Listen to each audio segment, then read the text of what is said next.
Welcome students. तो आज हम भारत की जिस वीरांगना की बात करने जा रहे हैं उनका नाम लक्ष्मीबाई है और इनके लिए सुभद्रा कुमारी चौहान की चंद लाइनें मैं पढ़ूंगी। सिंहासन हिल उठे राजवंशों ने भ्रिकुटी तानी थी, बूढ़े भारत में भी आई फिर से नई जवानी थी, गुमी हुई आज़ादी की कीमत सबने पहचानी थी, दूर फिरंगी को करने की सपने मन में ठानी थी, चमक उठी सन 57 में वह तलवार पुरानी थी, बुंदेले हर बोलों के मुँह हमने सुनी कहानी थी, खूब लड़ी मर्दानी वह तो झांसी वाली रानी थी।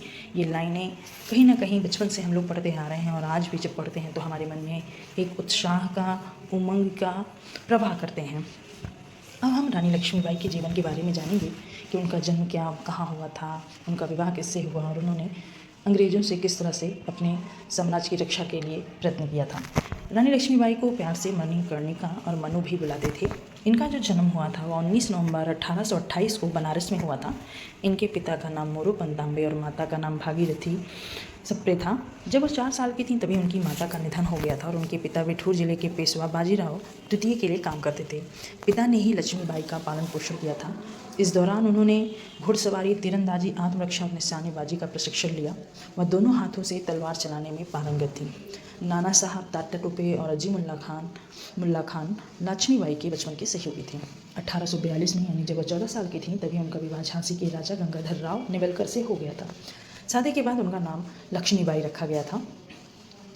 शादी के पश्चात उन्होंने एक पुत्र को जन्म दिया, लेकिन दुर्भाग्यवश 4 महीने में ही उस पुत्र की मृत्यु हो गई और कुछ समय के बाद उनके पति और झांसी के राजा का भी निधन हो गया था।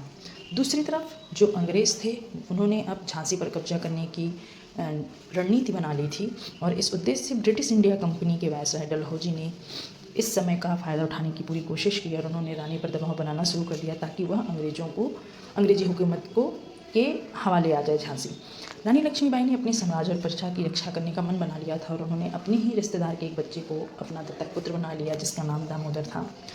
जब अंग्रेजी हुकूमत को यह बात पता चली कि उन्होंने अंग्रेज़ों के से विलय करने से मना कर दिया है और जो उन्होंने डॉक्ट्रिन ऑफ लैप्स का एक कानून लाया था, हड़प नीति का सिद्धांत लागू किया था, उसके वो खिलाफ चली गई और उन्होंने अपने एक दत्तक पुत्र को अपना लिया है। तो इससे अंग्रेज़ जो है बौखला उठे और उन्होंने झांसी पर हमला करने का मन बना लिया और रानी भी चुप बैठने वालों में से नहीं थी। उन्होंने काशीबाई समेत 14,000 सैनिकों की एक बड़ी फौज तैयार कर ली और अंग्रेजी हुकूमत के खिलाफ युद्ध के लिए वो तैयार हो गई थी। 23 मार्च 1858 को ब्रिटिश फौज ने झांसी पर आक्रमण किया और 30 मार्च को बमबारी करके किले की दीवार में सीन लगा दी थी। 17 जून 1858 को लक्ष्मीबाई आखिरी जंग के लिए निकल पड़ी। पीठ पर दत्तक पुत्र को बांधकर हाथ में तलवार लिए झांसी की रानी ने अंग्रेज़ों के दांत खट्टे कर दिए थे।